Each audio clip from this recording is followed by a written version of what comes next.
Assalamualaikum warahmatullahi wabarakatuh. Saya Risma Irviani, NIM 440141942 dari Rombel Pendidikan Biologi A akan mempraktikkan reseptor. Jadi, tujuan praktikum ini antara lain yang pertama, mengetahui area titik buta atau blind spot area, yang kedua, mengetahui kepekaan dan distribusi reseptor di kulit, dan yang ketiga, mengetahui kepekaan atau variasi waktu dan distribusi reseptor di lidah. Praktikum yang pertama adalah praktikum mengenai reseptor mata. Alat yang dibutuhkan adalah kertas yang sudah ditandai dengan tanda plus dan juga lingkaran. Yang kedua adalah penggaris.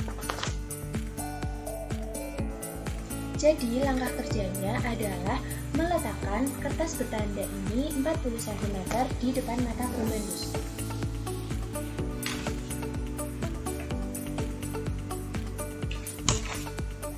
Sekitar di sini. Kemudian suruh probandus untuk memfokuskan pandangannya terhadap tanda plus yang di sini. Kemudian dekatkan kertas sampai probandus tidak melihat tanda lingkaran. Kemudian ukur jaraknya. Kemudian dekatkan kertasnya lagi agar probandus melihat kembali tanda lingkaran. Kemudian diukur lagi. Nah, kemudian catat hasilnya.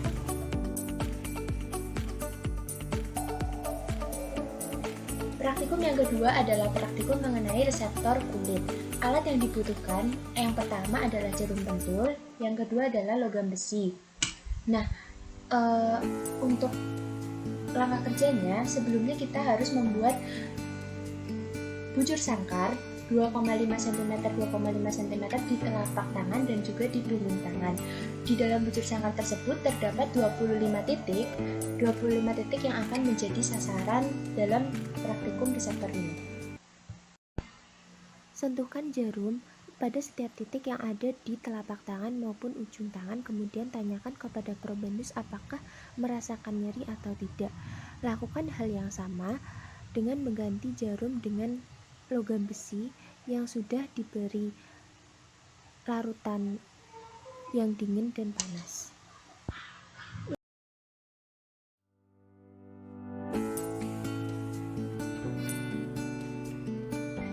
Jadi langkah kerja dalam melakukan praktikum mengenai reseptor lidah ini, yang pertama probandus terlebih dahulu menetralkan lidahnya dengan berkumur menggunakan air putih.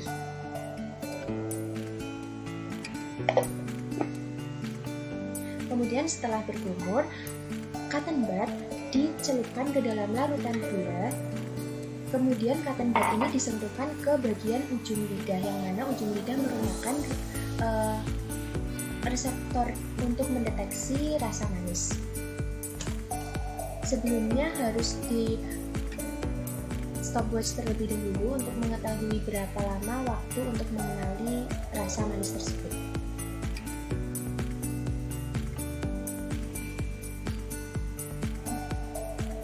Jadi sekitar 4 detik.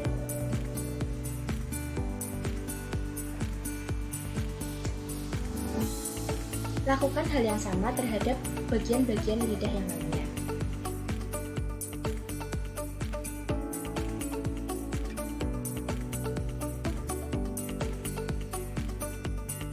Selanjutnya, pembahasan mengenai reseptor mata. Pada praktikum yang pertama merupakan praktikum mengenai reseptor mata. Praktikum ini dilakukan dengan mata kanan, probandus itu fokus melihat pada tanda plus. Kemudian kertasnya diarahkan mendekati probandus. Nah, lingkaran yang di samping tanda plus tersebut akan hilang. Nah, pada titik itu merupakan titik di mana itu disebut bintik buta atau blind spot area. Nah, bintik buta ini adalah area di retina yang tidak memiliki reseptor visual atau daerah visual di otak yang tidak mendapatkan informasi dari mata, yakni daerah yang berhubungan dengan kurangnya deteksi cahaya dari sel fotoreseptor di mana saraf optik melewati cakram optik pada retina. Bintik buta tidak peka terhadap cahaya sehingga tidak akan menimbulkan bayangan karena bayangan terbentuk apabila cahaya jatuh pada bintik kuning di retina karena bintik kuning itu merupakan tempat fotoreseptor berupa sel berbentuk kerucut sehingga apabila bayangan itu jatuh tepat di bintik kuning maka rangsang cahaya akan diterima dan diteruskan ke otak.